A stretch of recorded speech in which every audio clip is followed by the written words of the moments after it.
हम 4-4 लाख रुपए नहीं दे सकते। ये मोदी सरकार या मोदी या अमित शाह के बात की बपूती नहीं है। 4-4 लाख रुपए से वंचित रखने का, परिवारों को वंचित रखने का षड्यंत्र में भी मोदी सरकार धोखा दे रही है। कि उठ खड़े हो और मोदी सरकार पर और उत्तराखंड की सरकार पर हत्या का मुकदमा दर्ज कराने का काम करे तो आप समझ लो कि राम मंदिर के साथ धोखा, हमारी सीमाओं पर चीन ने कब्जा कर लिया उसको लेकर धोखा, कोरोना के नाम पर धोखा। अभी सरकार इतिश्री कर रही है कि 420 का मामला है, 120 का मामला है। बिल्कुल नहीं, ये हमारे देश के साथ गद्दारी का मामला है। कोरोना की दूसरी लहर में महामारी से लोग न मरे, इसके लिए नैनीताल हाईकोर्ट ने एक आदेश दिया था।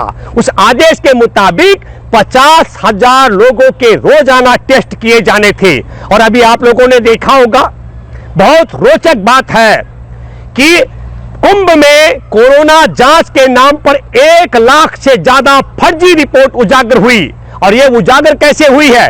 22 अप्रैल को फरीदकोट पंजाब के विपिन मित्तल जो LIC का एजेंट है, उनको एक SMS जाता है और SMS में सूचना मिलती है कि तुम्हारा कोरोना की रिपोर्ट नेगेटिव है। और यही नहीं, इसके साथ में उन्हें कहा जाता है आपकी जांच रिपोर्ट का लिंक भी संलग्न है। और उन्होंने, विपिन ने इसकी शिकायत स्थानीय स्तर पर की, कोई सुनवाई नहीं हुई।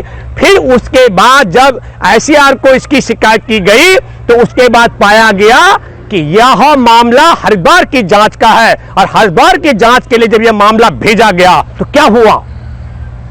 हैरान हो गए स्वास्थ्य विभाग के अधिकारी। एक मोबाइल पर 50-50, 60-60 हजार लोगों की जांच की रिपोर्ट थी।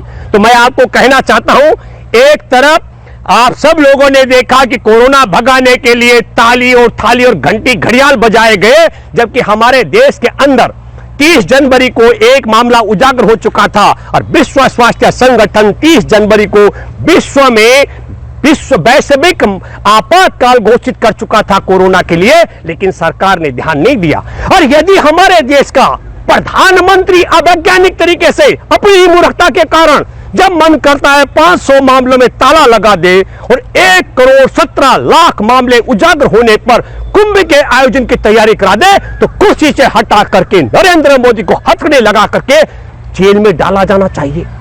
आपको बताना चाहता हूं कि जब यह मामला हुआ तो 9 जून को नैनीताल हाई कोर्ट में इसको लेकर के एक जनहित याचिका दायर की गई और 12 जून को सुप्रीम कोर्ट में मामला चल रहा था। आपदा प्रबंधन के तहत धारा 12 के तहत जिन परिवारों की सदस्य की मौत हुई उनको 4-4 लाख रुपए देने का, तो तब फंसी हुई मोदी सरकार कहती है हम तैयार हैं 4-4 लाख रुपए देने के लिए। और ठीक क्रोनोलॉजी का हिस्सा मैं बताता हूं। जैसे इससे निकलने का रास्ता क्या निकला, 18 मार्च 2021 को घोटाला किया गया। 2 करोड़ की जमीन को 18 करोड़ रुपए में खरीदा गया अयोध्या की। और 13 जून को इस मामले को जानबूझ करके RSS बीजेपी के माध्यम से विपक्ष को बताया गया ताकि कोरोना की जांच की फर्जी रिपोर्ट की पोल ना खुले। कोरोना महामारी के तहत जो आपदा प्रबंधन में जिनकी जान गई उनके 4-4 लाख की मांग को दबाया जा सके, क्योंकि सुप्रीम कोर्ट ने 20 जून को मोदी सरकार ने कहा हम 4-4 लाख रुपए नहीं दे सकते। ये मोदी सरकार या मोदी या अमित शाह के बात की बपूती नहीं है। हमारे देश में आपदा प्रबंधन कानून की धारा 12 के तहत सबको महामारी में जान गंवाने वाले को 4-4 हजार रुपए देने का 4 लाख रुपए देने का प्रावधान है। और मैं एक बात कहना चाहता हूं, फर्जी तरीके से जांच रिपोर्ट तैयार करके यदि 69 लाख लोगों में से जिन लोगों की जान कोरोना से गई उनकी हत्या का मुकदमा भी चलना चाहिए। एक एक व्यक्ति का 4-4 लाख रुपए सरकार को भरना चाहिए। और वो 70 लाख लोगों में से जो अपने घर गांव गए वापस और uनके परिजनों की भी अगर कोरोना से जान गई तो उसकी हत्या का मामला भी मोदी सरकार पर और उत्तराखंड की सरकार पर दर्ज होना चाहिए और सबको 4-4 लाख रुपए दिया जाना चाहिए।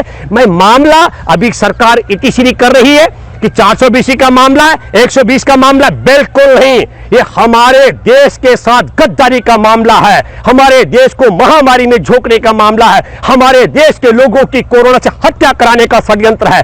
तो इस पूरे मामले को जोड़ते हुए हमको देखना चाहिए। और मैं फिर आप सब लोगों से ये अपील करने के लिए आया हूं कि हमारे देश में 2005 में जो आपदा प्रबंधन अधिनियम धारा 12 के तहत एक एक व्यक्ति को 4-4 लाख रुपए जिनकी जान गई है, उनका परिवार हकदार है। इसके लिए आप सब लोगों से मैं अपील करता हूं, हमारा पेज है वॉइस ऑफ इंडियन पीपल्स, उसके साथ आप जुड़े। और दूसरी बात मैं कहना चाहता हूं, जो 70 लाख लोग हरिद्वार में कुंभ में शामिल हुए, उनमें से जितने परिवार के लोगों की जान गई है, उन सबसे मैं अपील करता हूं कि उठ खड़े हो और मोदी सरकार पर और उत्तराखंड की सरकार पर हत्या का मुकदमा दर्ज कराने का काम करें।